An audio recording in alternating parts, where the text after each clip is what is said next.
nutrition, there was one person who actually gave us, a chance, took a chance on us, took a chance on our company, took a chance on our brand, and he's no longer with us. But his wife is here, and it's Lindsay Termini, wife of the late, my personal friend, my good friend Mark Termini. Lindsay, please get up and thank you, Evan, for everything.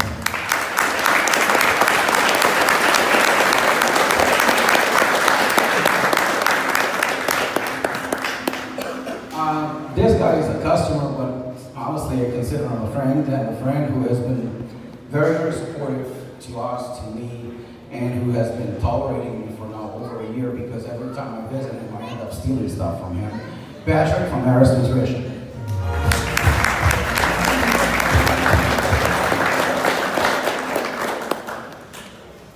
Okay, this name you all know, but you probably never met him before. Everybody knows who he is, well actually everybody knows his company. And my trips to his office, which takes probably half of my day, but I do enjoy it because I call him a friend now because we just bullshit about various things, from trips to fighting to bodybuilding. The guy's like a walking encyclopedia. He's just a great guy. The owner of TBS Nutrition, Dr. Benito. After only competing for 3 months at your third show. That's incredible. To what do you attribute such achievements? I guess I'd have to say just good work ethic and a good team behind you. So I've always been interested in bodybuilding ever since I was young. I started when I was like 14. My brother, he got me into it big time. Then I never really thought, I could really progress and really do something with it until I really had, a good foundation behind me telling me, this is something you really want, you should really go for it. So then a couple of my friends introduced me to Rob, and he really gave me that extra push to say, if you really want to do this, you should go out there and try and actually pursue it. And we did that first show in April. I instantly fell in love the minute I got on the stage, and it's been kind of magic ever since then. Well done, well said. That said, what's next? Have you decided on your pro debut? Robert's pro debut? Yeah. We'd all love to see that. So right now we're looking for a New York pro, so we'll see. So starting my conditioning now, so off season right now, so trying to put a little more mass on to come with a better package and come in next season. Good, well we look forward to great expectations from you. Ladies and gentlemen, BLACKMAN.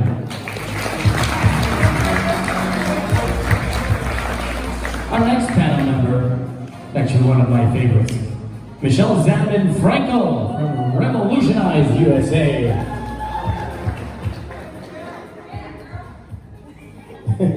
Exactly. Hello. Hello. Michelle, you're an IFBB bro, and you also own a very successful company. How do you manage to separate being an athlete and coaching others? I understand you work not only with athletes, but with people from all walks of life. Yeah, so it's kind of a very interesting dynamic over there. So yes, I am a competitor myself. Randy Frankel, my husband, over there, he is my husband, my business partner, and my coach. So you can imagine that is a crazy, crazy life. And what's kind of cool is this year we really managed to separate our responsibilities. So yes, he coaches me, but with the athletes, he's been more of the go-to with the athletes as far as coaching. I've been more of like the extra support cheerleader type for the athletes as well. And I'm kind of like in it with them. I experience the day-to-day struggles with them and the highlights and the whole bit. But without Randy, it'd probably be almost near impossible, to be honest with you. So I have a good teammate on the side. Good. That said, and that deserves a round of applause. Shout out to Randy Frankel! Let's hear for Randy. Now, you've just heard her say that her biggest asset, her biggest everything is Randy.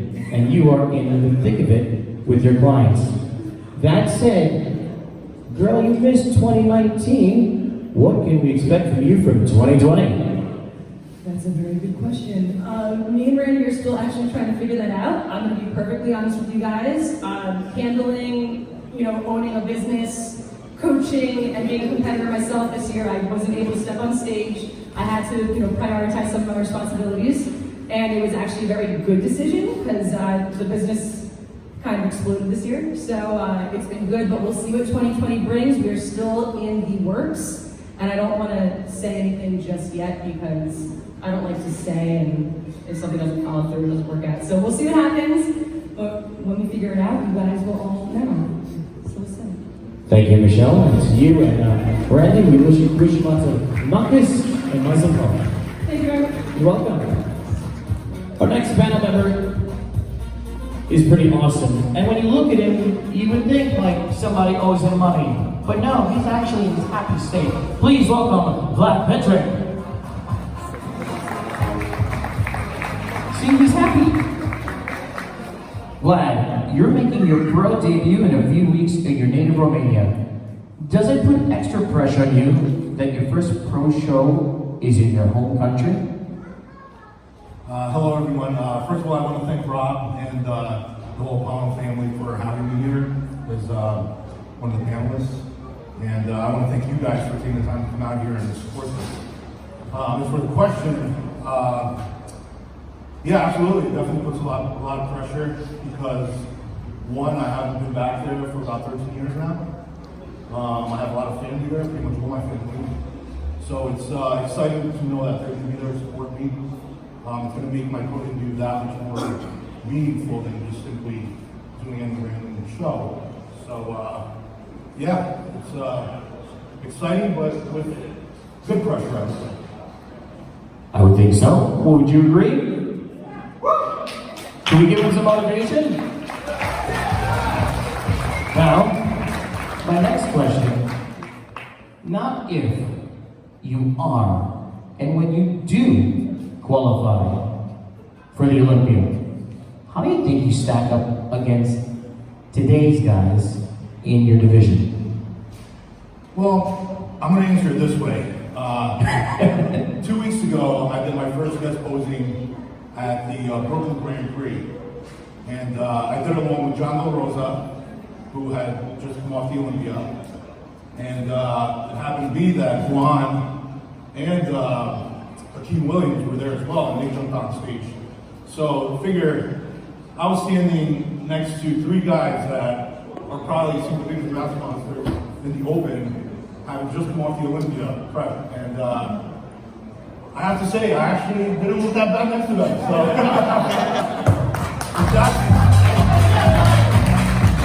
And that's how it's done.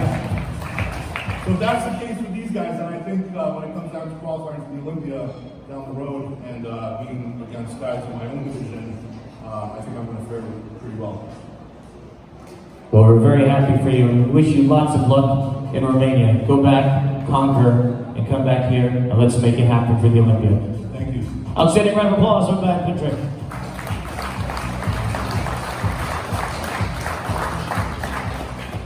And now, our next panel member, BRYON TROIANELLO. How are you, BRYON?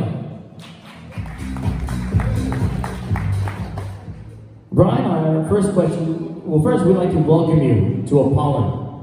Now, you started your bodybuilding journey here a few years ago, and now you're sitting at your home gym among Kevin LEVRONE and Rich GASPARI. How do you feel to sit amongst these legends? It's surreal. It's very cool. It's people I've looked up to for a very long time.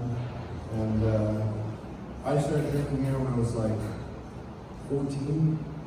I used to get rides from school to come here and train because it was the most hardcore gym around. And I just wanted to surround myself with people that are better than me. So that's why I came here. And even now, people that I train with are better than me.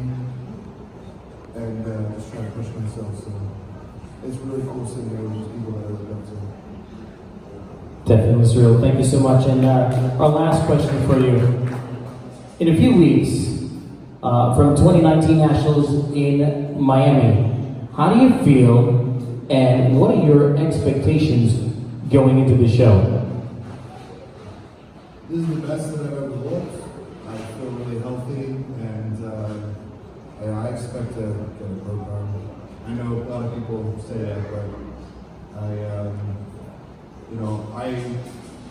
I have two training partners that I saw go through the whole process, and my one training partner won the whole show in nationals last year, so I have a really good idea about what you need to be and what you need to look like. So, I'm really excited. You got this. You got this. And I do believe if I speak for all of us, we love that answer. You've got this. You know it. You're going to win it. That's amazing. Our next pair of questions goes to the supplement man. The myth. He's like the wizard. Please welcome Robert Sinetsky, aka the supplement engineer. Now, Robert, you're well known in the industry for your knowledge of supplements and ingredients. You've reviewed a lot of products, you write content for well-known companies, and you help formulate products, and Rob often credits you for all that help. How good or bad is the current state of the supplement industry? Leave it to Rob to write a loaded question. It is easier than ever to start a supplement brand. And what that means is that the market can get flooded with a lot of cheap, crappy products. Thankfully, the consumer is continually becoming more and more educated to where they can recognize these shenanigans that are going on. And so I think there's a clear divide between premium brands that know what they're doing on the quality dosing and the bottom ones that you can get. So if you see like those $20 pre-workouts, chances are they're garbage. If you pay for what you get for in life, and much of that can be said for the supplement industry in general. Well said. Now, our second question is the ongoing debate of proprietary blends. Some attack it ferociously, and some defend it as secret formulas they don't want to share. What's your take? Since I started in this industry, I've been very adamant against proprietary blends. Most of the time, 99.9% of the time, it is to protect underdosed ingredients and pull one over on the consumer. If you have nothing to hide, it's just as easy to send it to a manufacturer, get them to tell you exactly what is in the proprietary blend. Companies just need to open it up to the consumer. You deserve to know what is going into your body if you're paying good money for it. Hear, hear. Thank you, Robert.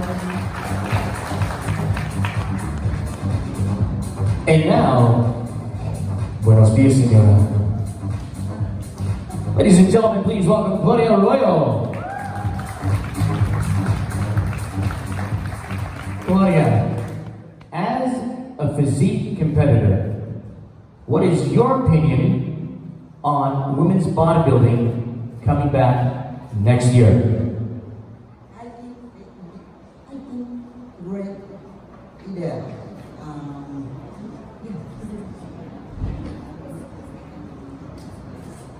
I'm going to translate for her. So she thinks it's a great idea that they're coming back.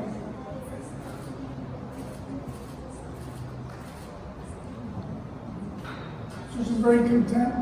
It gives more opportunity for the girls that want to move up into the bodybuilding from the women's physique. Gives them more opportunity to continue their career in the IFBB. Well done. Thank you so much. And I think that's good. Unpredictability. You've gone through the physique. Now you want a challenge. Welcome back to women's bodybuilding. Now, our last question is, in a few weeks, VLAD will compete in his native Romania. How would you like to compete in Mexico?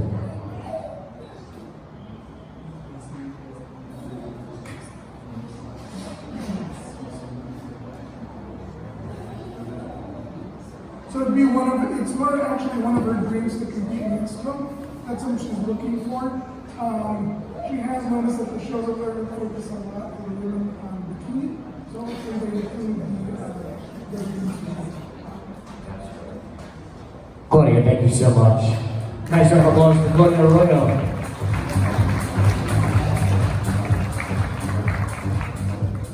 Transitioning genres right now, we're going into the fighting category.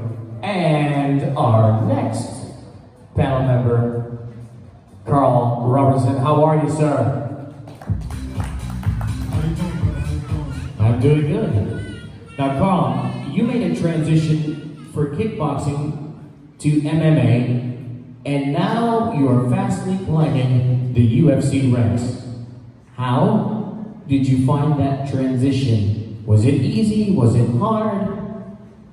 That transition was hard because I get to train with this little monster over here. He has no remorse for anybody he trains with, so.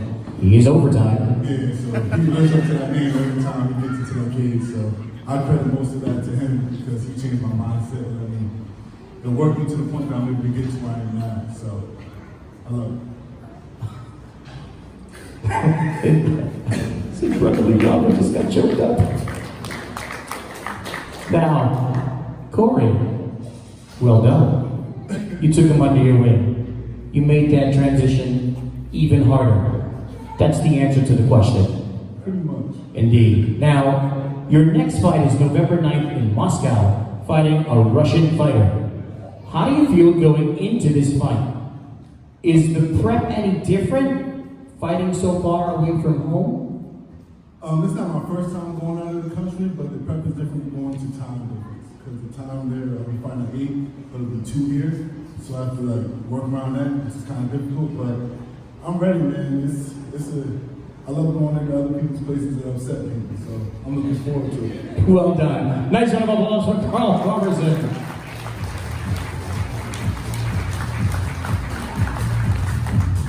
Please welcome our next panel member, Steve LAUREUS. Steve, welcome. Thank you so much for joining us here today. Now, Steve, you are one of the best classic physique athletes in the world. You won many shows, placed second at this year's Arnold Classic, where many thought you should have won. Yep. What do you think, folks? That was your cue to say, yeah! Let's try it again, take 2. What do you think, folks? Yeah! Well, thank you so much for paying attention. We do believe that you should have won. Do you regret your decision skipping the Olympia, considering we have a new champion, Chris Bumstead? Maybe it was your chance to make it happen? No, I don't regret taking off this year at Olympia. I think the improvement that I need to make, I believe that my body needed time to really make those progresses. So, congratulations to Chris. He has a great physique, and we never know what the judges wanted anyways. I could have went out there and took 3rd, 4th, whatever, So I believe that next year I would have a lot more confidence to come on stage and present something a lot better. Because we needed a lot of time to put on between 6 to 8 pounds in the frame. I see. Well done. Now, what are your next season's goals? And how do you feel you compare against today's top 3? Good question already.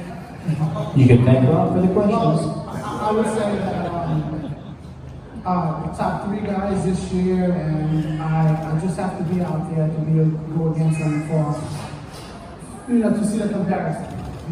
I feel like I have what it takes to go against the top 3. I'm not trying to put myself down, but those guys are great. So I need to improve in condition, I need to improve in roundness. So I just needed the time to improve. Well done. Ladies and gentlemen, once again, Steve LAUREUS. Steve, just to throwing it out there, if you need extra motivation, Corey is available for you. We saw what he did with KARL, so. Our next panel member has a catchphrase. You guys know it? I'm sorry, what was that? Now it's a party. Give it up for JUAN MOREL.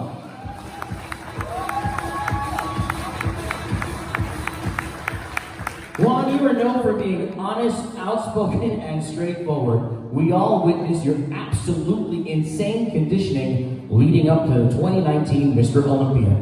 Things did not go as planned, and you had no problem addressing it. Can you tell us about that? Well, all right. Let's talk about this again. Well, I don't regret any decisions I made because sometimes in life you gotta take a chance, and it's all about chances. And if you don't take it, sometimes you're not gonna know what the outcome or what's gonna happen. I was just talking to Kevin. I compete around 255, 260. That's my weight usually on stage, and I decided to want to be the hardest guy on stage. And everybody see pictures online, and I was ripped to the bone. I mean, I had no body fat left. But I competed way too hard just trying to chase that. I wasn't, I thought I was going to be able to fill out in time. And, at the end of the day, I chose to bring in ridiculous conditions, but I'm a big, tall guy, and we need to be full, we need to be big, especially on that Olympic stage. As you guys seen, I'm a guy who has a lot of round muscle, and I'm a pretty big guy, so coming in a lot smaller, you can say about a good 15 pounds in my normal stage weight was not a good idea. So, you live and learn, and next year, I'm competing next week. You won't be happy. Next week, you can expect me to take that title, expect me to win, and be back to my normal self. Yeah. Talking about your next show in South Korea, why did you decide to take that show? Well, I didn't like the way things ended at the Olympia. I wasn't myself, and I wasn't gonna go. Well, I like to compete. So I usually after the Olympia, I usually do the tours, and sometimes my wife has to tell me, you need to chill out and stop competing, because if it's up to me, I'll compete at every show. I needed time to kind of regroup, and I had a lot of appearances. This is one, or else I would have been, there's a show in Hungary, and I would have been there as well, but I had a lot of obligations, which that gave me the perfect opportunity that I had nothing going on next week, so it's like, all right, let's do that show. So, which I thought was a wise decision, because I was able to, bounce back and put my size back on and gain the muscle at the same time, still being as lean and ripped as I was for the Olympia. Well, we know you're going to take it. We know you're going to win it. We just got to wait for it for social media to happen. Once again, nice round of applause for Mr. JUAN Morel.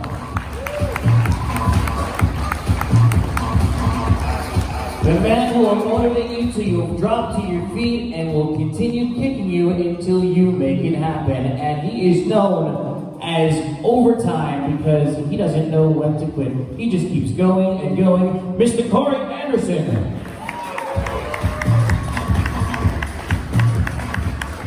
Corey, on a side note, congratulations on the birth of your son. Thank you very much. You're welcome. At what age will you start training him? I'm gonna let him wait a little bit. Okay. I'm gonna let him do his own thing. I might try to put him in wrestling shoes soon, but I'm not gonna push him to be a fighter. I don't want to live this life. Well, that's good. Our first question for today, you are fighting Johnny Walker, not the alcoholic beverage, on November 2nd at Madison Square Garden. Many predict that if the fight will be a striking match, Walker will win, and if it ends up on the ground, then it's your fight. Without giving us any secrets of your prep, how do you react to such predictions? It's called an MMA fight, mixed martial artist. I'm gonna go out there and mix it up, and that's my job. Simple, straightforward, to the point. I like it. You guys like it? Well done. Now, you've been asking, and I think this is from our last APOLLON special, for a Jon Jones fight for quite some time. What makes you think that you can accomplish that, what nobody else can?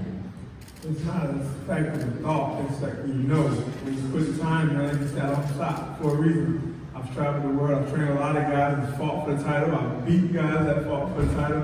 I didn't just beat them, I demolished them from start to finish, and it looked bad. And it's kind of like, why wouldn't I get it? Why wouldn't I have that shot? Why won't you give me a chance to go out there and demolish Jon Jones like I do everybody else? Oh, we all want you to demolish Jon Jones.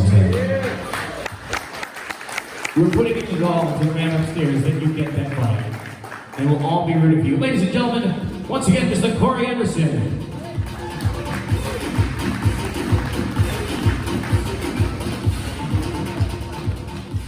Our next panel member is an inspiration to each and every one of us that picks up a dumbbell. Mr. Rich Gaspari, thank you so much for joining us here today. It really is an honor. I'm pretty sure there's not one person in this room that when we started hitting the gym, we had your products. So thank you so much for being here today. Now, welcome back to APOLLON. How do you feel every time you come to APOLLON, a place where your journey began? Well, first off, it's, when I started in APOLLON, there was very little people that were into bodybuilding. It was more of like a cultish kind of sport. So being into bodybuilding, it was frowned upon. There was into football or baseball, and I was into reading muscle builder magazines because I wanted to be like Arnold. I wanted to be Franco and Lou Ferrigno. So fast forward to today, it's amazing the amount of people that are into bodybuilding and how it's opened up into new divisions with guys like the Classic and the 212 and women's bodybuilding and physique, and there's just so many opportunities for athletes to get into this as opposed to just one category. So that's a good thing because it's grown the sport much more to anybody's liking and what they want to get into. Well said, well said. You are an icon in the sport. What are your thoughts on the current state of bodybuilding versus when you competed? When I competed, it was a much smaller sport where everyone knew everyone who they were. When I turned pro, there was only 5 pros a year. You had to win the nationals, and then for the nationals, you had to go to the Mr. Universe. So if you didn't win the Mr. Universe, you had to start over again. Now there's a lot of pros. I'm not saying that these guys are not great. The guys on top are the guys that deserve to be on top that are great. But there's a lot of guys that are pros now that I wouldn't even, I'm into this sport still, and I don't know who the pros are, that are around except for one of the guys that are on top. So for my day, it was more like, even, in Kevin's day, you had to win like a national show, and then from there, you turn pro or the overall. Rich, thank you so much for sharing, and that's a very good insight. Ladies and gentlemen, once again, how about a nice round of applause for Mr. Rich Gaspari. Closing our panel here this afternoon, please welcome Mr. Kevin LEVRONE. Kevin, you look great. Thank you. I'm real tired right now. Nobody knows. I've been traveling for the last 12 days, man, so in Russia. How was Russia? It's great. Food is great. People are very, very dedicated, committed. They're maybe about 20 years behind our industry here, so they really they're hungry. It's a place to go. You guys ever want to go somewhere and implement a structure? They are eager to learn what we have going on over here in America. So it's like doors are wide open. I see. What's your favorite word in Russian? Das Vidanya. Who knows what Das Vidanya means? Goodbye. Well done. Till we meet again, huh? Nice. But they're not singing Happy Trails. That said, welcome back. Thank you. Just like Rich Gaspari, you placed second at the Olympia numerous times to both Dorian Yates and Ronnie Coleman. Do you believe you should have won at least one of those shows at that time? And if you do tell. I think, Richie should have won one too. We all feel like that. It was just a different time back then where you see the hands of Mr. Olympia changing now, and then Richie came up. It wasn't like that. It was just a different time. And you have to accept the judges, placings and decisions. I felt like I should have had one, but I'm not bitter about it. I respect the judge's decision, and it's actually fueled my fire to continue to move forward and to go forward and get on the tour and look at this as a business. I I think a lot of bodybuilders, take things personal. But one thing I learned, coming in second or fifth or whatever, this is a business. So no matter where you place, you have to look at the opportunity that this sport provides for us on a global scale. So even though you might not win a show, you might place fifth, sixth, whatever you place, but there's also so many opportunities out there to continue to move forward and build your brand, build a name, and that's why it inspired me, because if I had won Olympia in '92 or any year, I feel like I would have stopped competing at that point because I would have accomplished my goal. And because I didn't, it just fueled me to say, you know what, I'm just going to move forward and try to win everything else in the world that I can. And that's what I did. And looking back at it today, I'm glad things panned out the way. So when you think your life is falling apart, you don't place where you actually want to place, it's actually falling into place for a greater purpose in your life. So I'm cool with wherever I placed in the show. Well said, well said.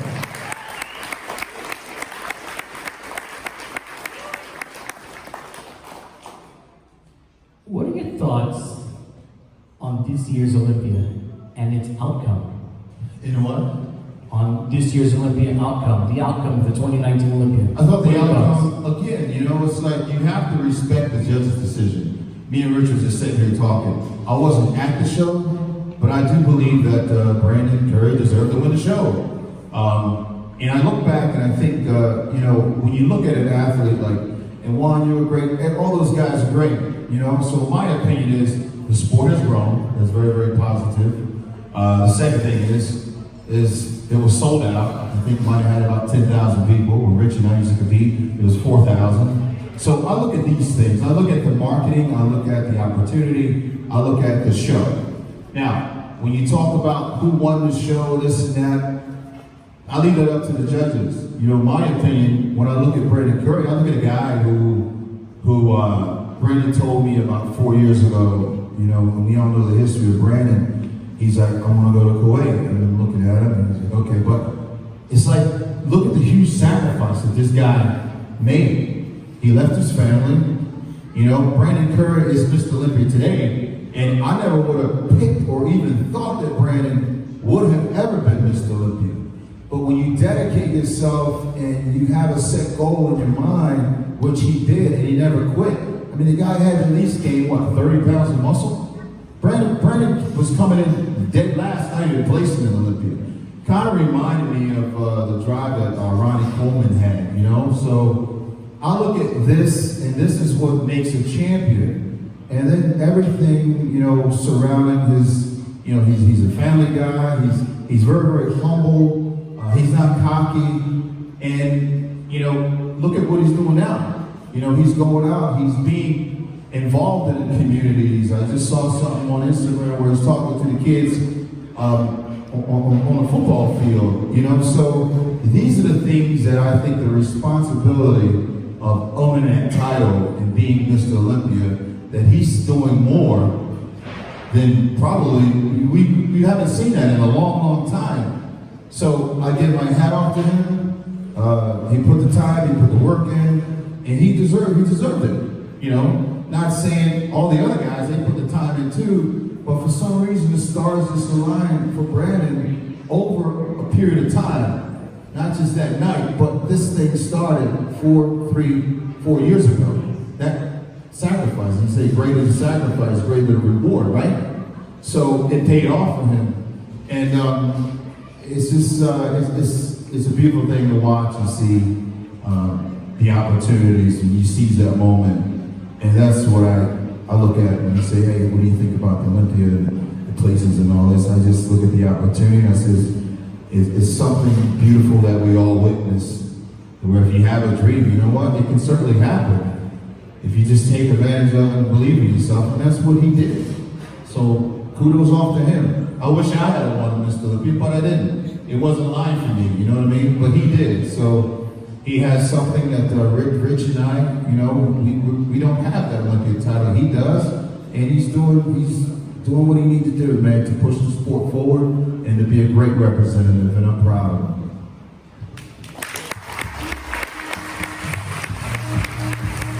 Now, Do you think we'll see another comeback from you?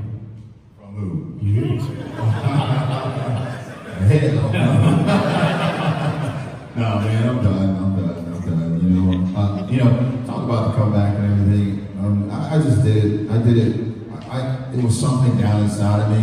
I mean, maybe I waited too long to come out and do it. But I'm glad I did. I'm glad I just got that out of my system because, Richie and I, as guys coming from an era of hardcore, just grinding and everything, you kind of look at the industry like, man, I can get up there and do something. So I tried my best, did it for the fans, and I placed dead last, but it's cool because the outcome and what had happened as far as giving me, putting that flame down and out, right? I was cool with that, but it was the Miss Olympia that probably had the most impact on my life because so many people got behind me, the fans supported me and everything. And it was just a good thing. So it doesn't really matter where you place. It matters what you're doing, the purpose of behind why you do things. I don't do things for a selfish reason. I do things to help people, to motivate people, say, hey, you know what? Right now, I'm 55 years old. Me and Richie, we've been through the grind, so at our age, we're thankful and blessed that we can still inspire people, So that's what I live my life for, and that's what Richie lives his life for. He inspired me, and hopefully we can continue to inspire everyone else out there to say, you know what, you got a dream, you got that flame burning down inside, get out there and do what you got to do. As long as it's coming from a heart-wrench, honest place, it's always going to affect someone. It's when you're fake and you're doing it for selfish reasons, those are the things that don't last. But when you do things from the heart and do things because you really, really believe in it, it's going to have an impact. And it's going to last. So I'm happy with that. I'm glad I made that decision. And I'm good to go, man. Thank you. Thank you so much for that insight. Mr. Kevin Morley.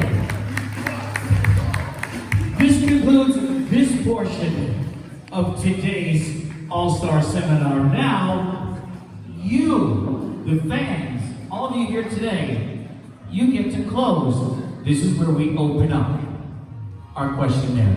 So who would like to ask any one of our panel members a question?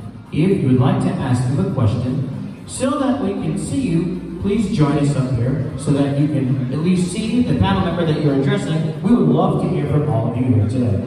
So who would like to go first? TJ, thank you. Hey, Rich. So, we've been in the supplement industry forever. And, how many brands were out there when you started? Probably not a lot, right? So, well, some of the brands are not, they've come and gone. They've come and gone. So when you started and today, very different. Obviously, social media, athletes, all that stuff. Looking at the whole 22 years where you started, what would you say got better? What got worse? And what is just ugly? Well, when I got into the supplement industry, it was competitive, but not as competitive today. As Kevin said, I was the first, I wasn't the first actually, LEVRONE was the first person to have a supplement line, and he inspired me to start Gaspari Nutrition. So then, now there's a lot of bodybuilders, that are doing supplement lines. It's very viciously competitive in the supplement world. It's a lot of brands. Social media has made it possible to have many brands that just sell through Instagram. So it's changed a lot, and now you look at it, you have to choose your channels. It used to be that you could have a brand and be everywhere. Now you have to have a brand and pick the channels that you're in and excel in those channels, in those areas to grow your company. So you can be a social media brand, or you can be a brand that's just a GNC, or you can be an international brand. You find out where your brand is and where will it excel much bigger. But it's a much different world when it comes to the supplement industry. As he was coming, about some of the things about proprietary blends, and, brands that disclose all the ingredients. There's so many things to do or come to when it comes to brands. I got into the supplement industry because as, Kevin was saying about helping people and inspiring people. I came up with a line because I was one of those bodybuilders that believed in supplements. I believe supplements helped me get me to another level when I competed, and back when I was taking supplements, there was just branched chains, creatine, glutamine, and that was it, and really, really bad brain proteins.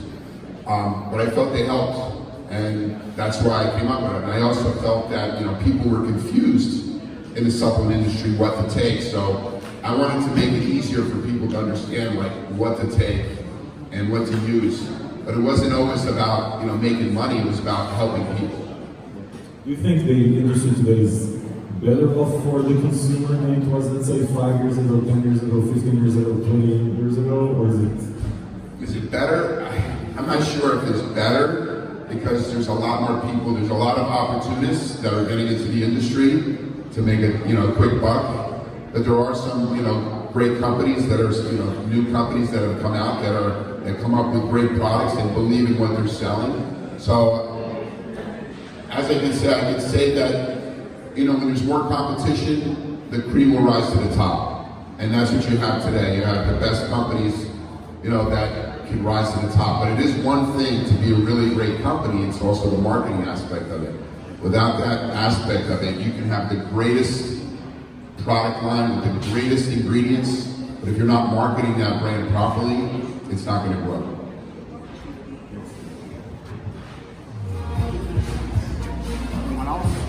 Thank you, TJ. Thank you, Rich.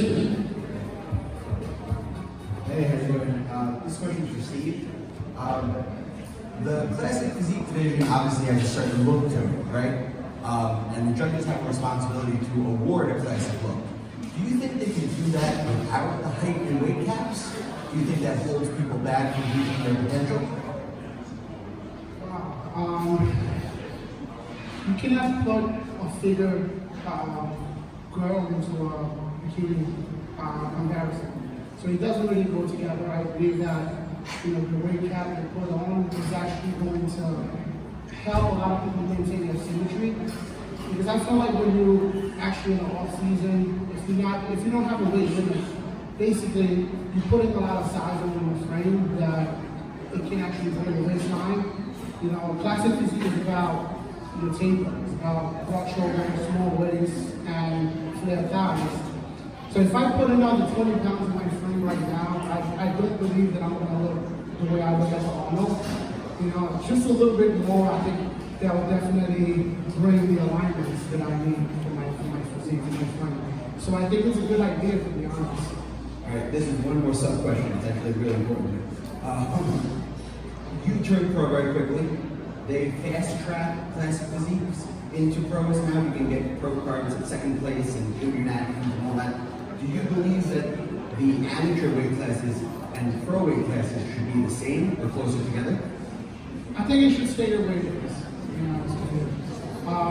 I think the division is growing a lot faster now, and I think in the next couple of years, the classic division is going to be, I don't want to say the most popular, the bodybuilding is always going to be, the open guys is always going to be the main audience that people want to see, the main competitors that people want to see. So, too many changes, I think, is going to do a lot of confusion. You know, so I think the way it is now, it's going to go. Thank you very much.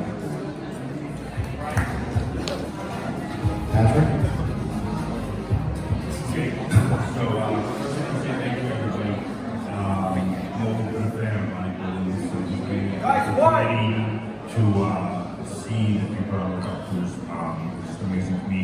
This question is for Kevin. So everything you said is actually what I believe in a lot. So inspiring people, motivating people. It's not about winning the first place or the second. It's about creating a brand and motivating other individuals to do the best that they possibly do. So I want to say thank you for that. But my question is, so I watched the Ryan movie on Netflix to the part where he was talking about when he went to your room and gave him some coffee and vodka. Can you give us a little bit of how that went down and how he went in the back and you're like, what the hell is going on? This guy just changed overnight. Do you feel like you kind of helped him like reach a new level with that? Because I could watch that scene like 10 times and you mimic Martin Coleman's voice like it's no tomorrow. So. Yeah, it was, we were on tour and it was the last show on tour. And we have like 6 shows in a matter of 7 shows in 2 weeks. And I had won everything, and Ronnie knocked on my door. About 2 o'clock in the morning, he knocked on the door, and he could do the thing like this, and it was Ronnie coming. I'm like, damn, what does he want, right? So I said, hey, what's up, Ronnie, what's going on? Man, I can ask you a question. I said, what? How you get shaped like that, Kevin? I said, look, man, just come on in here, all right? I said, I'm tired, you should be sleeping. So I said, look, man, I said, you just gotta, relax, Ronnie, relax. And I said, you probably eat too much food, man. You need to have I think I probably had a few shots of vodka before he even got there. He came in and I said, you drink? He's like, Nah, I don't drink no alcohol. I don't drink that stuff. I don't drink no alcohol, Kevin. I said, look, man, take a shot, have 3 drinks, If you say try, I'm gonna go ahead and try. So I got him a shot, took a shot, took another shot. I said, all right, big dog, how you feeling? I feel pretty good. Let me try that one more time. I said, all right, take another shot. So we sat there, and we probably took about 5 or 6 shots. And he got up, stumbled a little bit. I ain't never drank no alcohol before, Kevin, but this stuff got me feeling pretty good. I said, yeah, man. I said, no worries, big dog. I said, see, that's what you need to do. Instead of eating all that food, slam down some alcohol, get your blood sugar level straight, take that hunger right away. So he left, and when, we had to get up probably about 10 o'clock for pre-judge, and he went back to his room probably about 4 o'clock. We're in St. Petersburg, Russia, right? So we get up, get on the bus, go backstage at the auditorium. This place was like packed. 8, 9, 10,000 people over in Russia in 1996, I think it was. Crowds going crazy, so we come in and start pumping up. Richie knew how it was back then, everybody would stay covered up, get in the pop-up room. Man, Ronnie, he peeled his clothes off. I looked at him and I was like, damn. Dude, he was like just shredded from head to toe, veins popping, everything. And it was just something, and I say it was because he didn't look human. It was like something I had never seen. I mean, he probably was about 250 some pounds back then. That was huge, because Lee Haney was, he was 240s when he competed. So Ronnie I was like, damn. And I just looked at him and I was like, oh my God, we're in trouble right now. So we went out on stage and Ronnie, he didn't have a whole lot of confidence in his presentation, But I think he was still had a little hangover or something because he was doing stuff that was out of his character, just doing it, posing and everything. And so we got done. He actually won the show. I was like, damn, Ronnie Coleman just beat me. I couldn't believe it because he didn't even place in Olympia. He was on tour getting 6th place, 8th place, 9th place, and on that tour was Chris Cormier, Paul Dillette, myself, Milo Sharchev, a lot of other guys, and Ronnie was just way in the back. All of a sudden, he came up.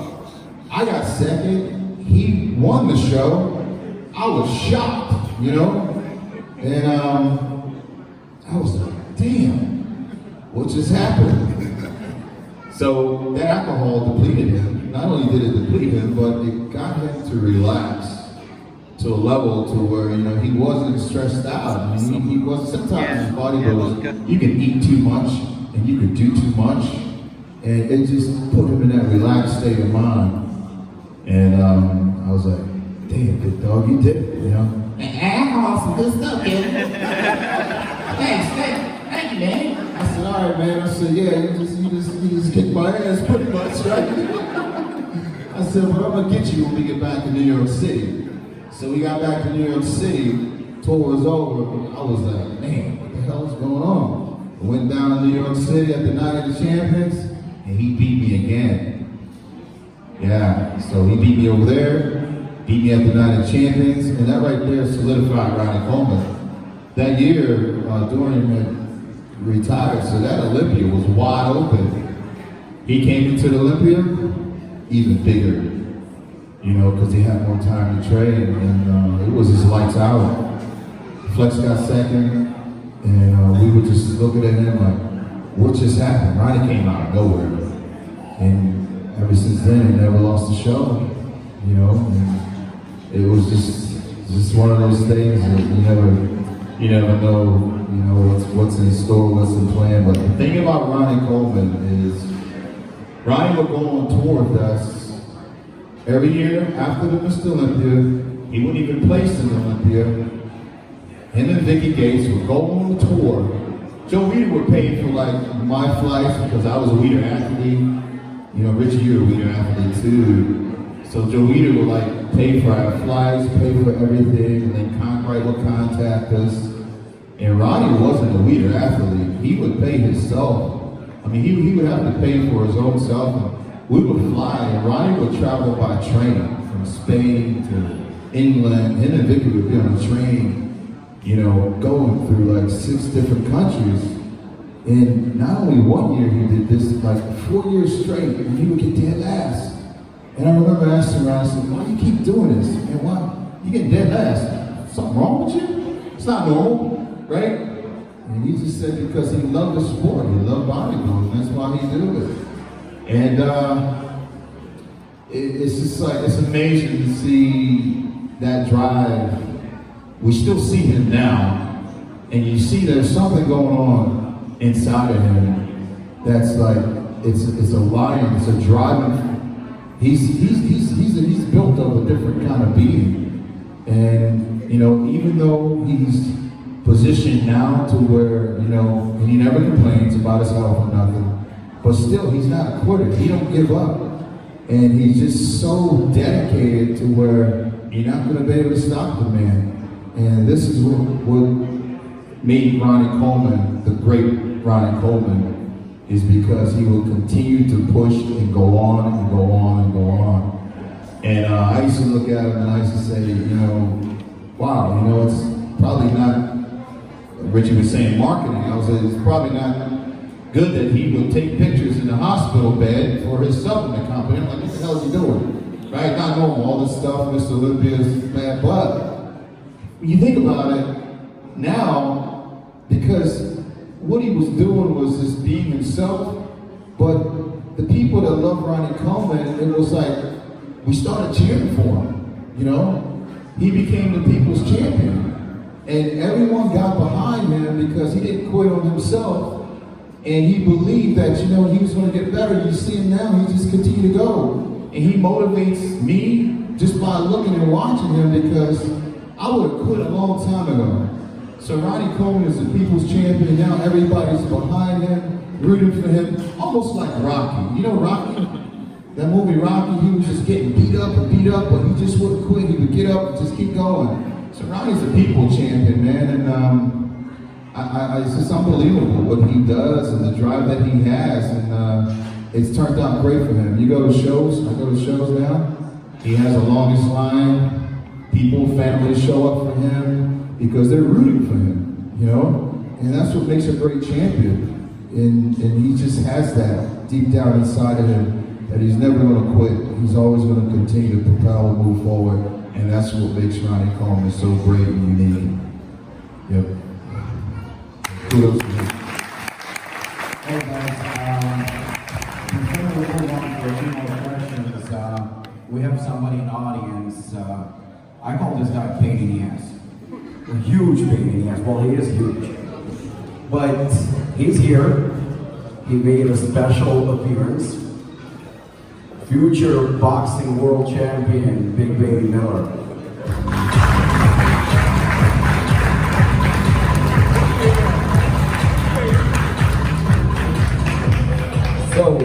You know what? I'm going to ask you a few questions. Why are you such a big pain in the ass? I'm from Brooklyn, which is great. That's it all. Now, my personal question, you fucked up recently. You acknowledge that? Yeah, of course. Now, when are we going to see you back in the ring? Maybe November 30th for ESPN with Top Rank. So we're in negotiations now, maybe. Are you going to win? Of course, man, we're not come up from Brooklyn. Yo, Big Baby Miller.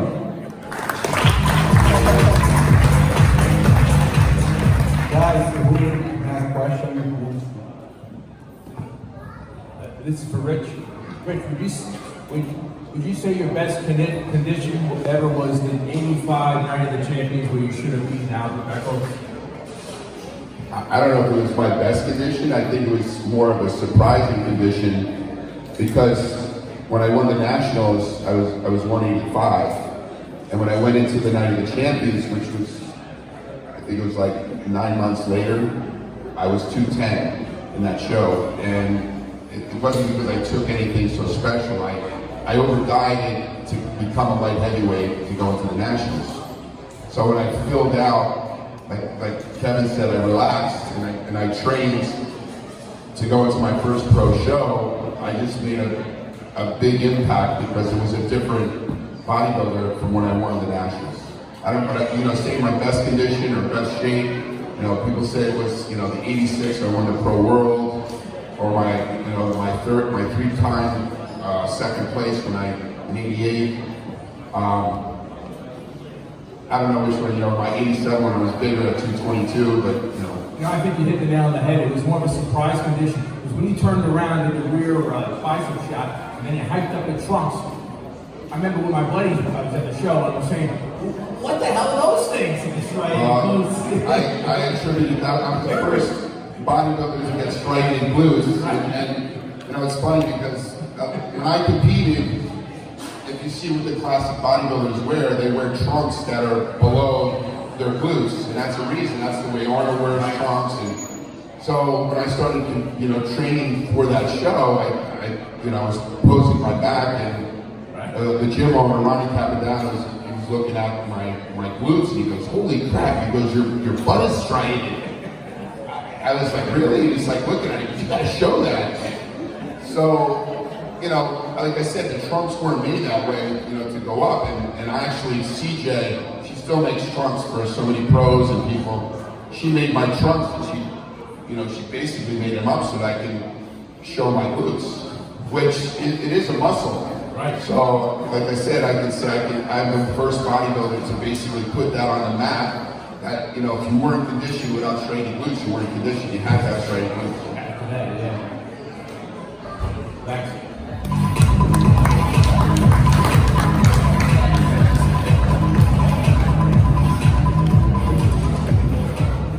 My question is for Rich and Kevin.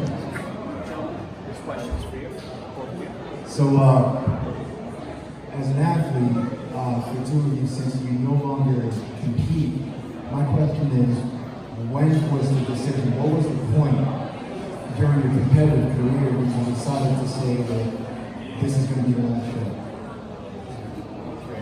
For me, it was 2003, after 14 years, I completed 14 years and did 7 shows every year.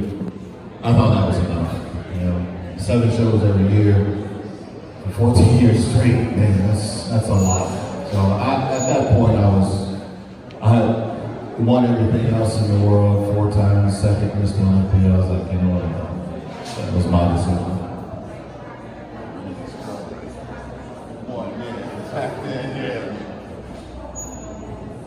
Versus what? For me? Yeah, same question. Well, I got an injury, that's what happened to me, but, it happened when I went into the Olympia, the 3rd time I got second, and I was trying to beat Lee Haney over and over and over. And from that show, I went into that show, and then I went into 8 Grand Prix shows, which I won 5 of them. LeVRONE then came up and got 3 of them. And then that same time, I went into the first Arnold Classic. So I went into that show. Yeah, so I went to 89 Arnold Classic, and this Arnold, he called me, invited me, put me on the Tonight Show. He goes, you gotta go on the show, it's gonna be a great show. I went into that show, and when I went to that show, because I didn't take a break at all. I had a pec tear. And from that point, I was able to go into that show and win the show, and actually kind of hide it because it was still kind of inflamed. But afterward, it kind of changed.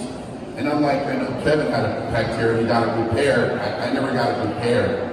And I just started having more and more injuries.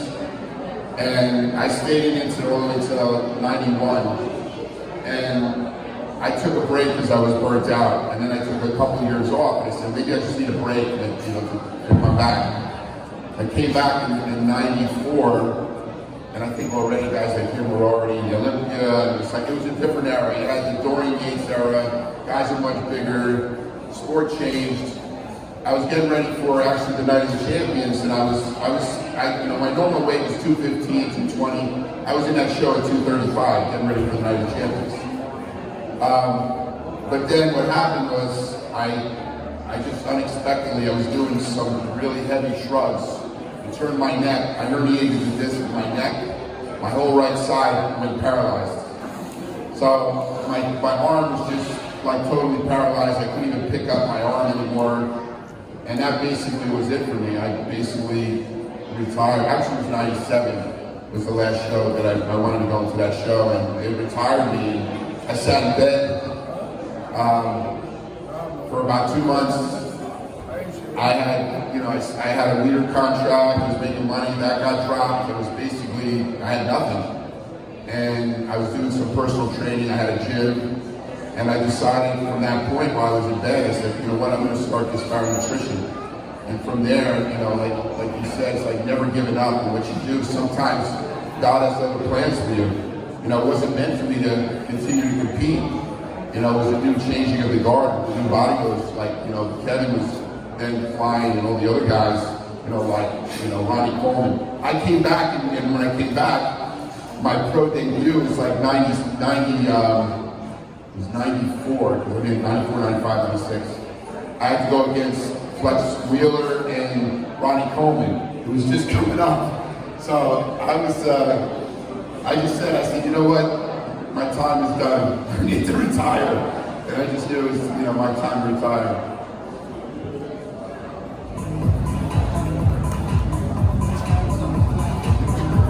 Actually, if you guys don't know, Richie retired and he's young. You're 32 years old. And nowadays you have guys turning pro at 32, getting started at 32. So you think 21 years old is when he turned pro. Second in Olympia, how old? 22. Unheard of. 22 years old, second in the Olympics. Third. Yeah, third and second. 20. I mean, this is like unbelievable, phenomenal things that you just don't see happening today, and he retired at, like I said, the peak of his career, right? Guys 32 years old, they're trying to turn pro still. I have to say, I'm not going to say I was the most genetically gifted, but I had the most drive. And, I took what I had in genetics and I pushed my body to the limit. Not as hard as Ronnie, but I did push my body to the limits. I'm still able to walk, thank God. Like, there's a lot of injuries, that I have. Like, I'm nowhere near as strong as I was because of the injury to my, what happened to my neck and my back. I pushed myself to my genetic limitations to be able to get to be second in the Olympia, win the Arnold Classic, and win Pro World, and win 2 years in Grand Prix. But it was all more here. Sometimes there's a lot of great champions I see out there that have unbelievable potential because they have the physique, but they don't have the mind. And a lot of times it's more mind over body. Because as Kevin said, guys like Ronnie Coleman, once he had that click in his mind, he was set to be that Mr. Olympia. He was able to win Mr. Olympia, but it's, I like I said, you know, a lot of it's in the cards. Like it's time to know when it's a change. You know, my type of physique was changing more to the bigger physiques of the Dorian era. You know, Nazareth somebody. You know, Kevin went from being even smaller and growing with those guys, and was able to compete with those guys, you know, to get that size as well. But it's, you know, you know when your time is to step down from stage.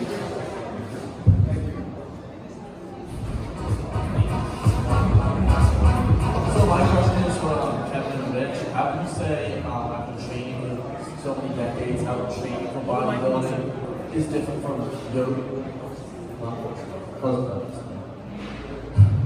so for Kevin and Rich, my question is, how would you say bodybuilding training is different from your era and today's era in terms of just the working out, the exercises, and so on?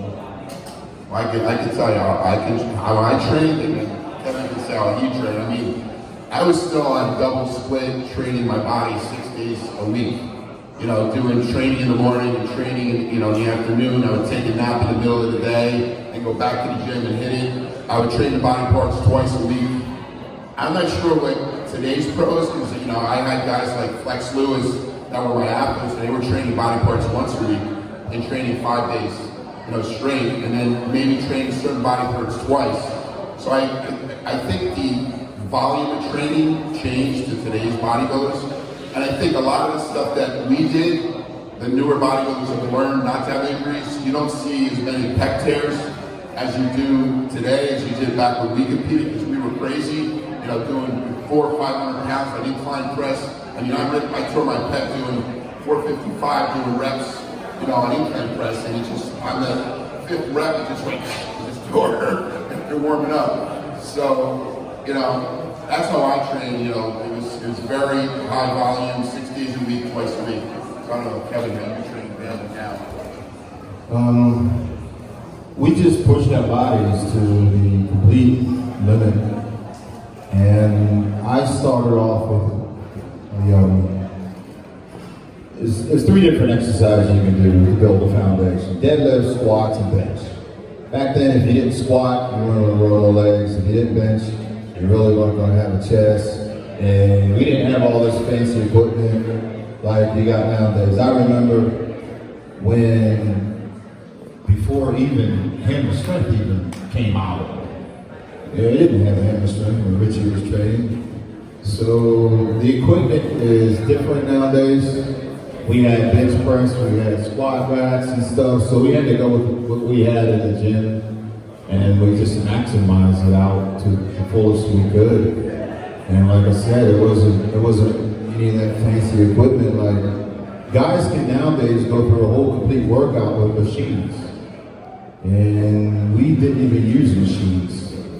You know, we would do dumbbell flies, we would do dumbbell presses, you know, barbell benches and squats and deadlifts and stuff. So I kind of like that era of training, because you know, as far as how I would train, I would do 3 body parts in one day. I would do all my pushing movements.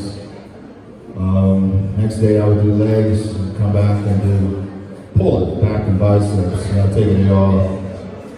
Important thing was rest. I get about 12 hours of sleep a day, you know, but we just went to the gym and just destroyed it, man.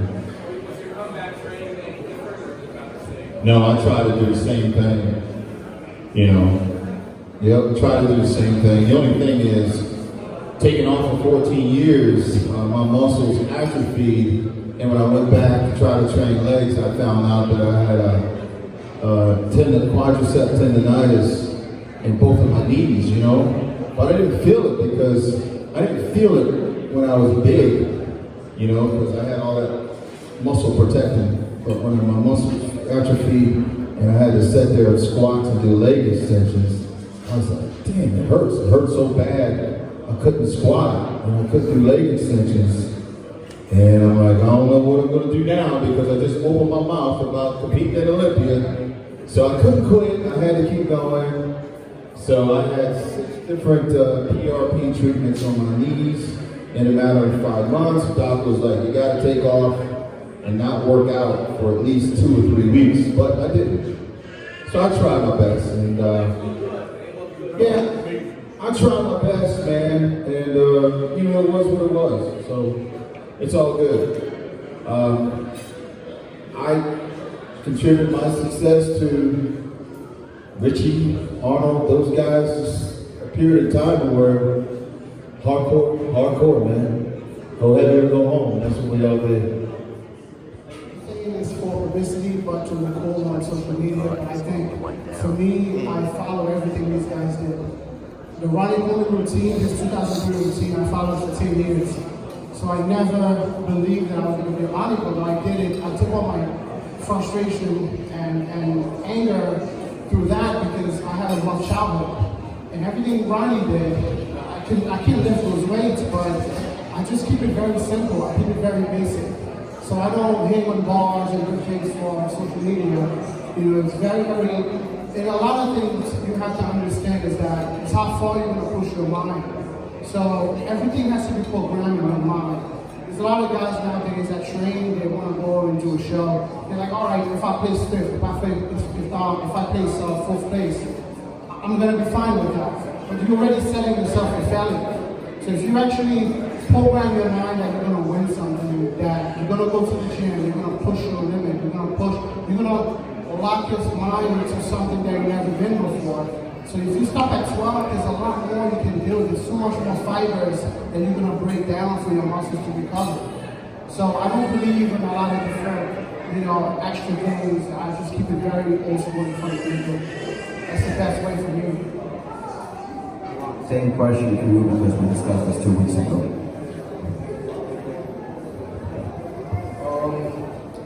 I'm also a big believer in old school training. I train twice a day, 6 days a week. Take 1 day rest. I do a lot of volume. My physique gets compared a lot to the 90s era. Small waist, round muscle bellies, and that's, I believe, is due to the training. Real big in the old school training. I think that a lot of people believe in overtraining, which they're not even getting close to it. I mean, you guys see the amount of volume that I'm doing and the amount of muscle I put on in a year just with the volume and the amount of volume. I'm a little different. Just gotta eat, train, and we're in a new era where people are scared to eat. Everybody wants to walk around with a six-pack. You want to grow, you gotta eat. There's a difference that once you have the muscle, Kevin used to, in the off season, get smaller, downsize. He already had the muscle, so it's easy for him to get it back. But in the beginning of his career in the off season, he used to get big, all right? So, I'm a big believer in old school training, and, I love to train. Bodybuilding is my life, first my family, but bodybuilding is something I love. I have passion, I'm very passionate about it. I respect these guys, I look up to them. They motivate me, and to this day, I'm a bodybuilder, but I'm still a fan. I go crazy when I'm around all you guys, and, huge amount of respect, and, I'm good. This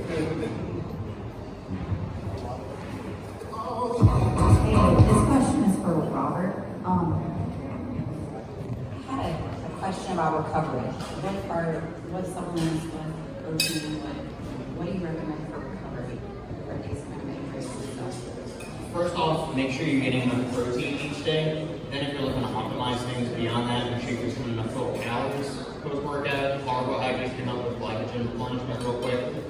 Get the recovery processes going and support that. As far as supplement-wise, something like L-carnitine and L-tartrate might be good at 2 grams a day. That would be a really solid one. Are you looking for more performance benefit, recovery from performance, or like physique recovery? Because that can determine, sorry? Injury? Some high-dose fish oil can help with some inflammation stuff, as can curcumin. And optimizacin would be good stuff for joint recovery as well.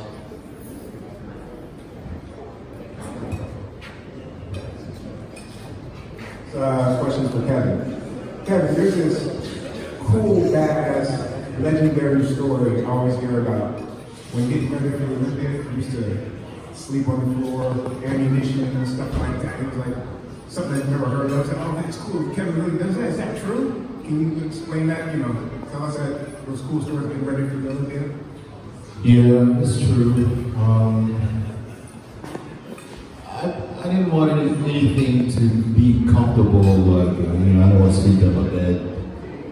I just wanted to suffer, you know, and having that mindset of going without something, you know, so I would just, for those 4 months out from the show, I would eat 6 times a day, go to the gym, 4:30 in the morning, come back home, take a 2-hour nap, go back 5 o'clock, eat 5,000 calories a day, sleep on the floor. I had this room in my house, there was no furniture, and then I was asleep on the floor, and I enjoyed it, you know. And I was just, I don't know, just a crazy mindset, but it wasn't normal now, thinking about it, right, Rich? Did some crazy shit. Man, oh yeah, but I would take my AK-47s, all that shit, and put it all around me and sleep right in the middle of it. I wouldn't even have no covers, no pillows, or nothing. I would just sleep right on the floor and just be tripping, man. Whatever you gotta do, in the privacy of your own home, it was cool.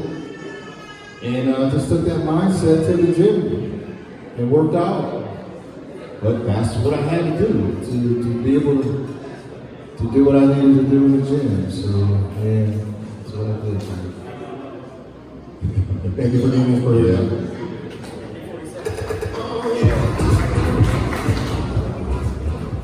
This question is primarily for Juan, but while we're just finishing meal number 12, maybe Kevin and Rich can chime in. Back in the day, guys used to come up in their 20s, peek into their 30s, and kind of retire from there. Nowadays, we see guys, you had a chance in the last 2 years to compete with Dexter, who's 50, and Sean Brogan, who's early 40s, and then you got guys like AJ Ellison coming up in the Men's Physique Classic. He's 43 years old, and he's a contender for possible Olympia contention in Men's Physique. What would you guys attribute to the fact that the guys in the sport on a high level, especially in the divisions, are getting older and older and they're still able to compete? I don't think there's, anything specific. I think that, pretty much Rich retired because he wanted to retire back then. They started their career a lot younger than what a lot of people doing. I started bodybuilding at 25, I'm 37. So I don't have that long doing this. A lot of people think I've been doing this forever. 25, 20 years bodybuilding, I'm still just getting started, I'm going to be hopefully competing for another 10 years. I love this, like I said, and I just think that the older, you look at somebody like Justin, he never stopped. So, if you keep doing it, you do it right, you do it smart, you could have a very long career, whether it's professional or as an amateur, whatever the case is. It's just about doing everything smart, right, eating right, training right, taking good care of yourself. So that's all it is. And the longer you do it, once maturity, the better you're going to look. So that's what I believe is something that has, contributes to that. I think you're right. A lot of guys do start later. I was, like I said, I started when I was 13 and I kept going to turn pro at 20. And I was a much younger age. And Kevin, we're close to the same age. We started younger. A lot of guys can gain that kind of mass. Like you see it, I said earlier. To turn pro, it's almost you don't know who the pros are, but you definitely know who the top pros are. Those are the guys that stay the longest. This year was a real big, you were talking about the Mr. Olympia, a real big surprise. There hasn't been a dark horse. A guy who comes from amateurs or comes from not competing in Olympia to get 3rd place on the first try. I did it, Kevin did it, and you saw this guy, Hadi Chauhan, who came out of nowhere. He was a pro, he just came out of nowhere and get 3rd place, and I think that really made the Olympia exciting. And he's even older. I don't think he's that young. He's got a bit older, I'm not sure. He's probably in his mid-30s. He looks like he's in his mid-30s to close to 40, but the guys are older. To build that kind of mass, I didn't have that kind of mass that you guys did. It seems like it's much harder to have mass with density, that these guys have today.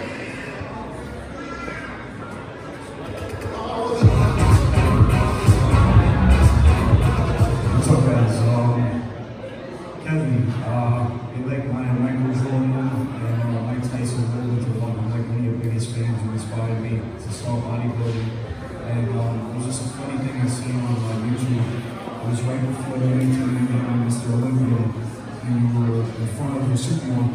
There's three dudes that came up to you, and we're actually posing in, peeled off, and your wife at the time, I think she thought you were crazy. She was like, Kev, what the hell are you doing, man? Let's go, take me to Kev. But you had mentioned something about when the moon was full, you never lost the show, or something like that. I don't know if you remember that, but it was just something that stuck out with me. And, I don't know. Yeah, it was ironic that it was actually in Germany. We were over there on tour. I was in a good mood, fans come up, and why not try to have a good time, I try to stop and respect everybody and just share that moment, enjoy that moment. And yeah, every show that I've ever won was always on full moon weekend. It's crazy. Every out of 22, 23 shows I won, I've always won. It was a full moon. I don't know why. But the only show I lost, it was a full moon. It was in 2000, that last Olympia I did. The moon was full. I was like, man, we'll do good. And I didn't. But I ended up still doing good because it was all good, man. Just, you compete, right? Just enjoy the moment. Don't take it personal. Give to the people. Enjoy it, man, because it goes quick. It goes so fast.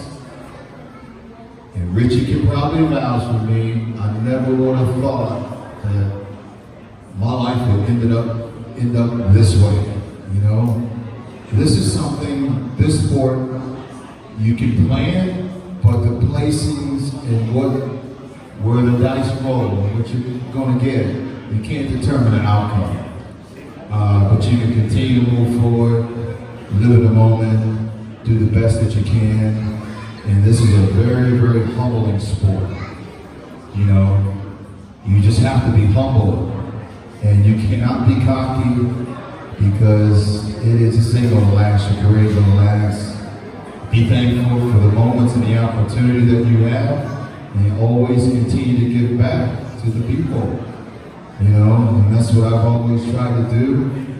And I've had some great role models came up before me, Lee Haney, Lee Labrada, Mike Christensen, all these guys,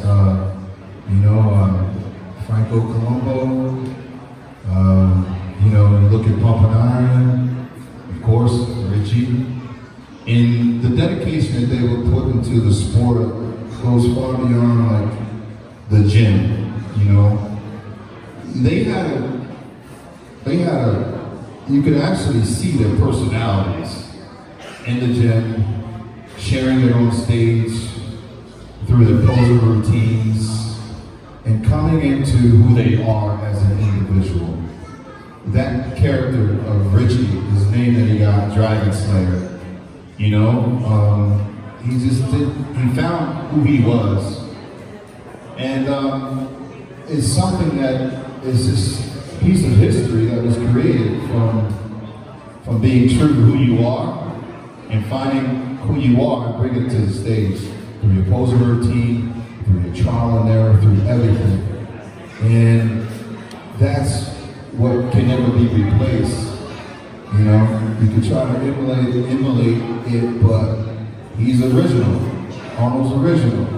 The things, this sport was built on originality, man.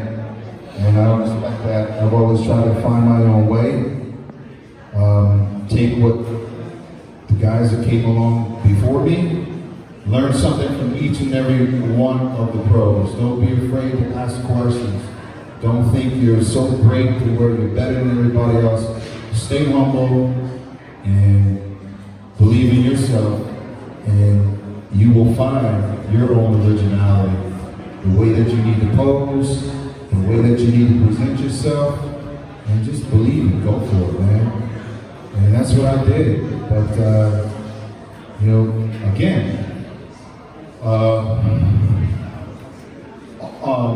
Joe Weider taught us a lot. We were underneath Joe Weider's umbrella, the Weider organization. And you don't see that now. Like, we had obligations as a pro. We had to carry ourselves a certain way. Joe taught us how to pose. You know, we would go see Joe Weider in Woodland Hills, California. Before shows, we had photo shoots with the top photographers. After the show was over, Joe would sit down and talk to us, give us pointers, and he was backstage at every single show doing the photo shoots with us. And it really helped us a lot to also believe in ourselves. You know, you saw the pictures with Arnold and Joe teaching them how to pose. That's what's missing today. You know, the passion. You know, what the sport was built on. And we all sit back and like, well, what's going on with today's bodybuilders and this and that? It's like, you know, where's the Godfather? Where's, you know, is Juan just left out there to figure this thing out on his own? You know, he has no Joe Weider. To hey Juan, you did great. Joe Weider, after every show, Joe would call up and say, hey, you did great. Link copyright, we would fax in the scores of the shows that we did, and he was there for us to talk to and to make adjustments, and Richie knows it. But today, these guys are just left out there by themselves to figure it out. You know, he's got to go to Korea for a show next weekend, by himself, with his family, and try to figure it out. Who can he go to say, hey, I made some mistakes, you know, can you help me make these adjustments? No, he's got to try to figure it out on his own. Joe Weider would help us try to make these adjustments, and we would make them because we wanted to be better, and we wanted to do good. But we were just athletes. We were a family. We were a unit moving in one direction. Now these guys are left out there by themselves to try to figure this thing out. You know, and it kind of sucks because the posing rounds are gone. Like, what can you do on stage to bring out their originality, you know? They don't even judge the posing round now. Why? I think they should. You know, they should bring that back. It's very, very inspirational. And that's a part of, when I look at Richie, when he used to pose, it's like, you saw his personality coming out of his posing. You saw Lita Brada's personality coming out in his posing. And that's what's taken away. So now it's like, there's no originality because this is, you know, so we need that back. You know, I try to be here for Juan and all the other guys. Richard's trying to do his best too.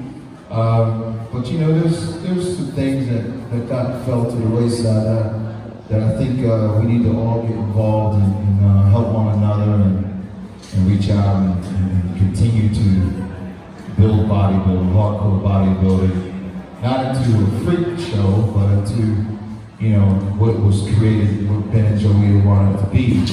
It's aesthetics, flowing, presenting your body as like a Greek god or something. You know, Rich, you want to add to this about Joe Weider? You guys don't know Joe Weider. Like we had an opportunity to sit down and talk to Joe and his vision and everything, and it was just his dream and the things that this man really stood for is the reason why we're here. So I want Richie to say some things. You know, a lot of the young bodybuilders don't know who Joe Weider is. And like, when I was a kid, you know, it used to be these comic books that he had this like little ad, you know, to be a Joe Weider athlete or, you know, train the Joe Weider methods. And like Kevin, when I got to meet Joe Weider, it was like meeting God. You know, he was the guy that helped Arnold, you know, Lou Ferrigno, and all these different bodybuilders. So yeah, he loved bodybuilding, and when you can see it, it was somewhere that it was something that he was so passionate about spreading the word of bodybuilding. It was just incredible what he did for that sport, and I had great respect for him because when I saw Joe Weider, you know, like he said, he really cared. He would make phone calls and say, Richie, how you doing for your show? You know, how's your diet? How you looking?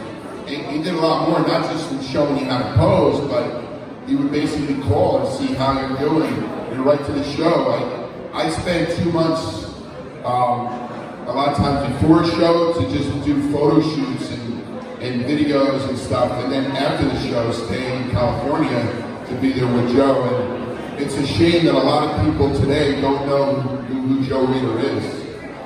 If it wasn't for Joe Weider, you guys wouldn't even be competing. He made the sport. If you want to see a good movie, go see Bigger, and see who Joe Weider is and Ben Weider, because without those guys, there wouldn't be this here. There wouldn't be me, there wouldn't be Kevin, there wouldn't be any of the bodybuilders that are here today. And it's like I said, I talk to a lot of, I hate to discriminate, but the millennials, and I ask, you know who Joe Weider is? They're like, who's Joe Weider? And it's just a shame because you should know your history. When I got into bodybuilding, the guys before me, 30, 40 years, were like Steve Reeves and Larry Scott and these guys, and I knew who they were. And I saw what they did, and Arnold, were all before my time, and it seems like a lot of the young guys, they just don't know history, and they maybe go back 3 or 4 years, and that's all they want to know. So, Joe Weider, like we said, was a big mentor to a lot of us, and he's a trailblazer to the whole sport of bodybuilding.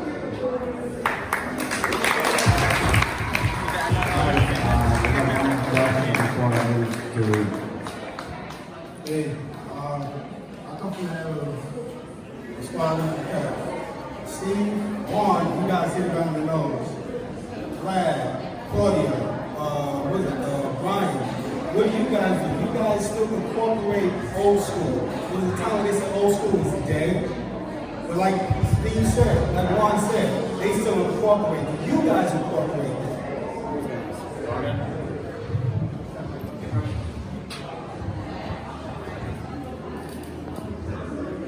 So, my best friend and training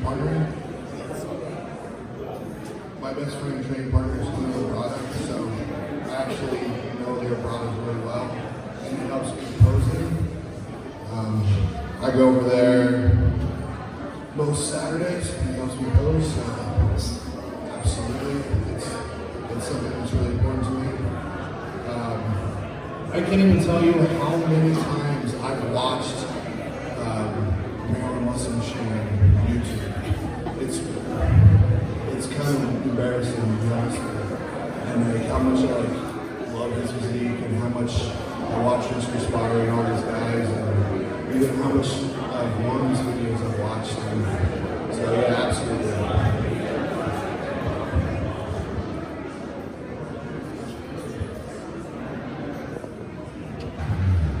Thank you, Bryan. Ladies and gentlemen, this concludes the All-Star Seminar. What I'd like to do is direct you to, we do have a question. Who? Sure. Hold on. Once again, ladies and gentlemen, we are streaming live. On behalf of our panel members who are here today, we do kindly ask that you bring the noise level down to 0 so that our panel members can hear the questions being asked of them today. Ladies and gentlemen, your attention please.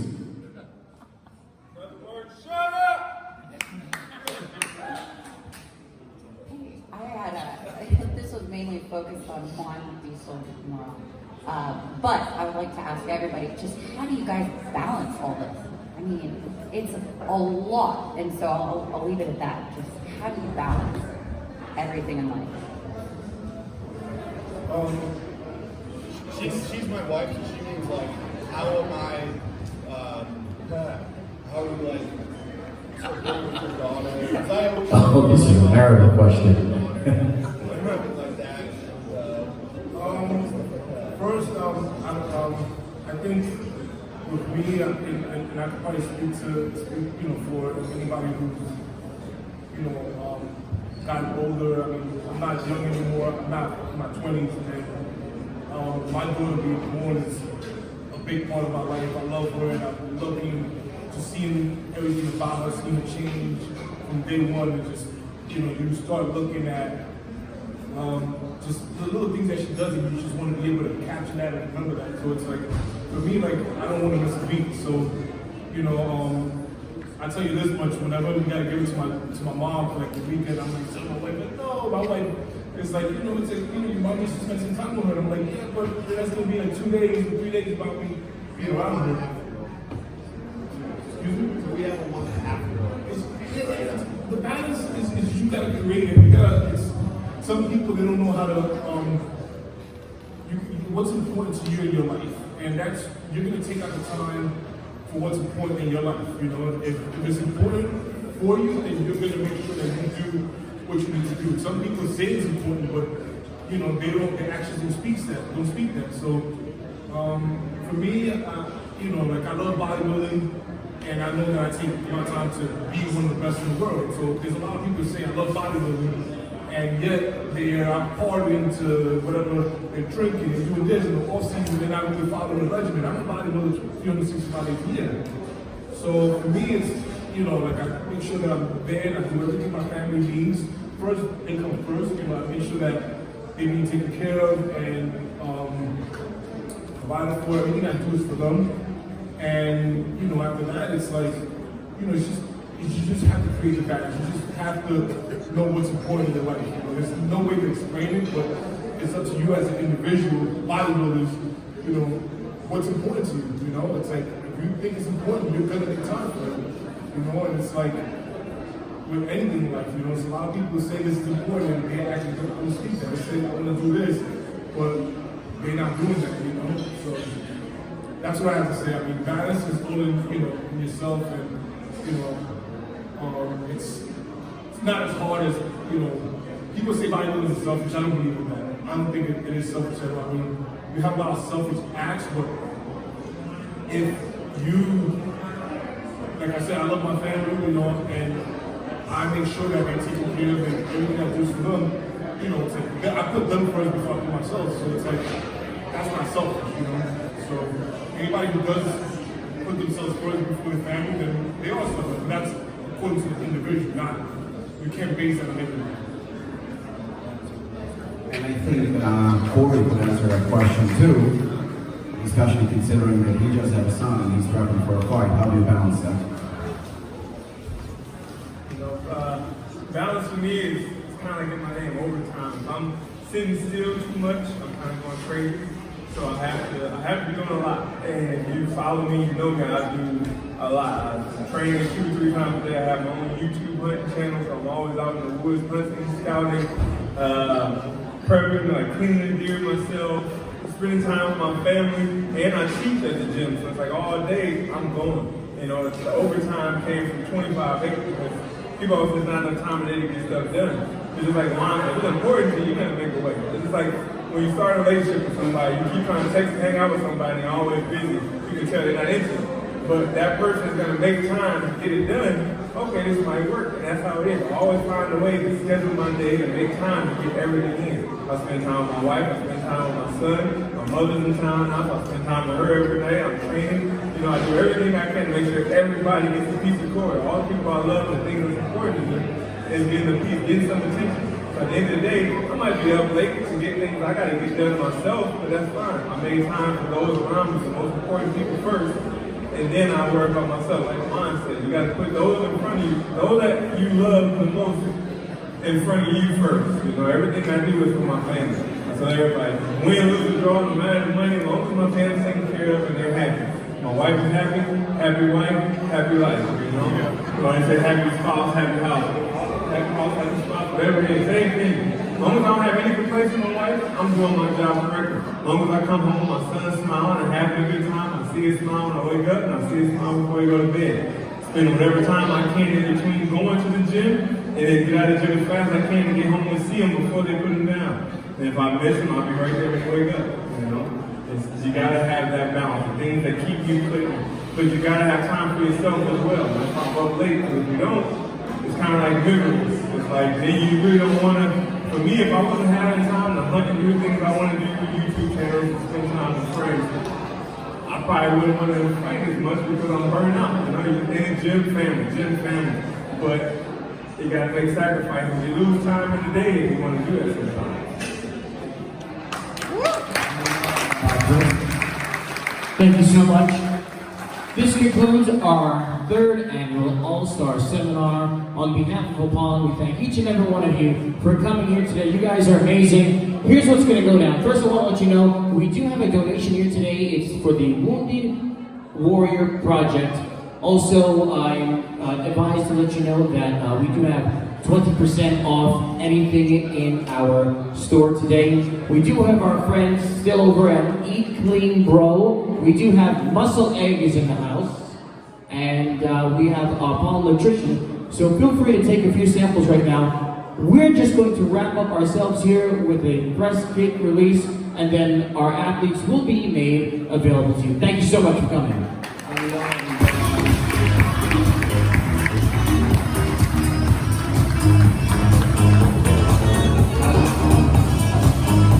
Hold on, Josh. Hey, you guys wanna... That was a horrible close. You just walked away? I have more for you. How many of you want to see a pose down?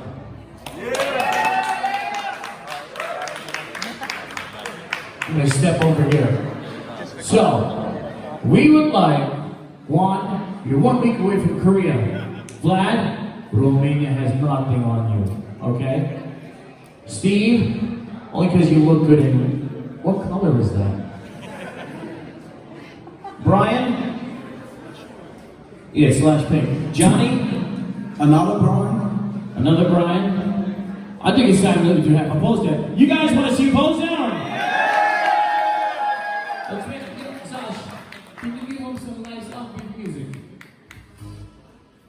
I love that. All right, let's have it. Oh! So, wait. This is like, you know at a wedding when you put the garter up the leg, the louder you scream, the better the shows get. So the louder you scream, the better it's gonna get. Let's make it happen, let's go.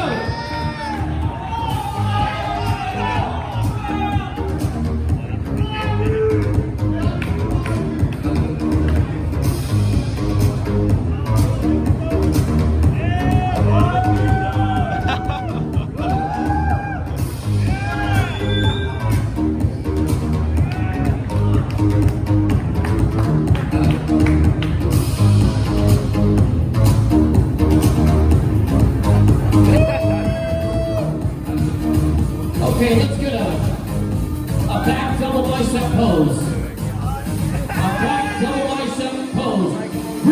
Yeah, here we go. Make some noise.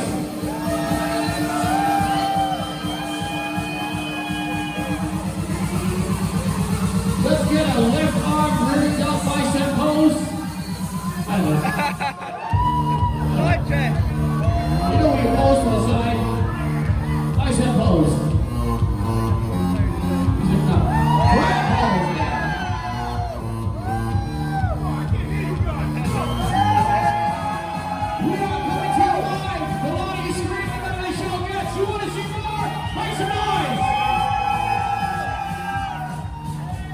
These guys are ready to compete and take it next week. Let me hear you scream!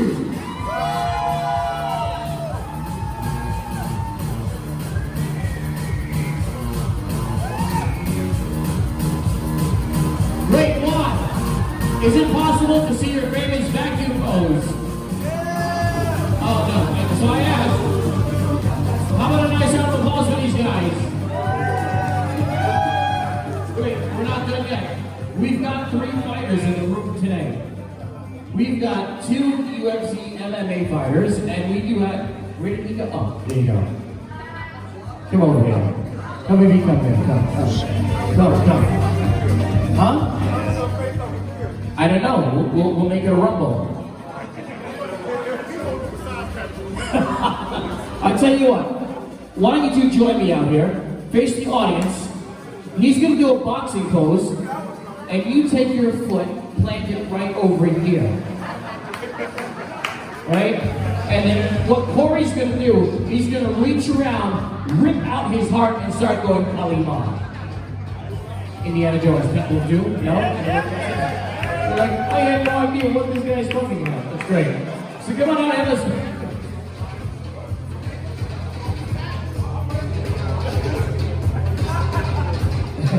Is that your underwear on your t-shirt? It's amazing. Only you can get away with that. All right, Brian, big bigger. I need you to go make this. Make it happen. All right. Come on, not like you're like on like. Don't look at me. Look at the fans. Put your fists up.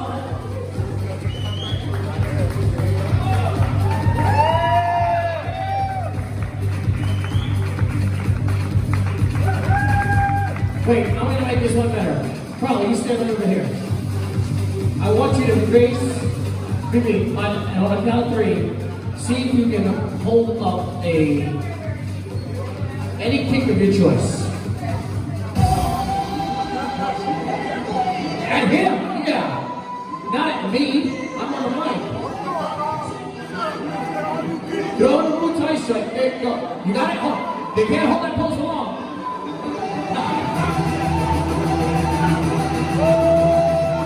Thank you so much, you guys are amazing. We have a few minutes with them alone, and then we're going to let them on, and you guys get to talk to them and ask them each and any question that you might have. Thank you so much for coming. We want to thank all of our VIP special guests here today, TJ, Review Brothers, and I want to thank all of you here today too. Thank you so much. These are countries like thanks. I only ask the most important question in between people.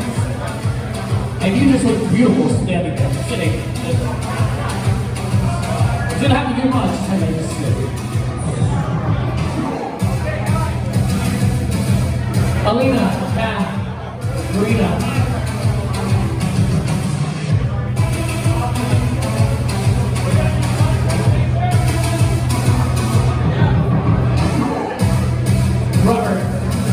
Jess, John.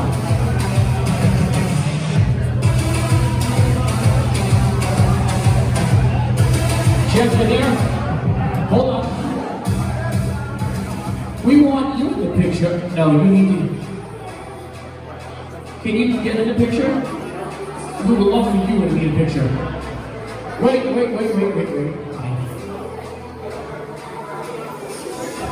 Ladies and gentlemen, please one more big round of applause for your host of today, MC Coco.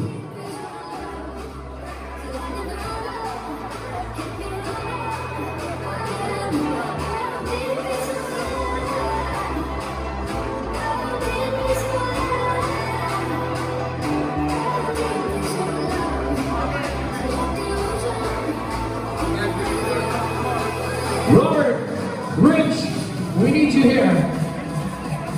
Where's Rich? No, not that Rich. Gaspari.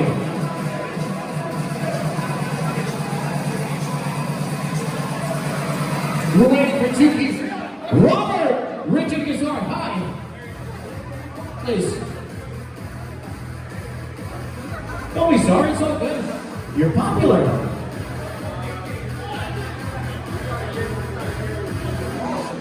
We're waiting for him. There he is.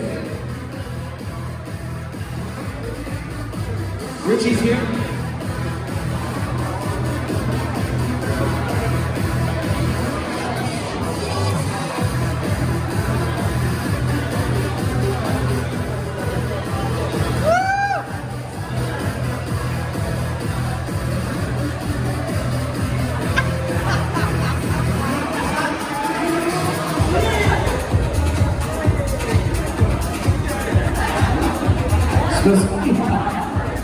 Well done. Hey guys, don't go nowhere please, because I want to do this. We're going to do that shaboom thing on 3. Alright? On 3, everybody's going to say shaboom. Okay? Apollo Gym, baby. Alright man, we're here, doing it right. Everybody in the house, baby. Up here at Apollo Gym in Jersey. You guys know how we're rolling, baby. 1, 2, 3, shaboom! That's how we roll. Apollo Gym, Jersey now, baby. Peace.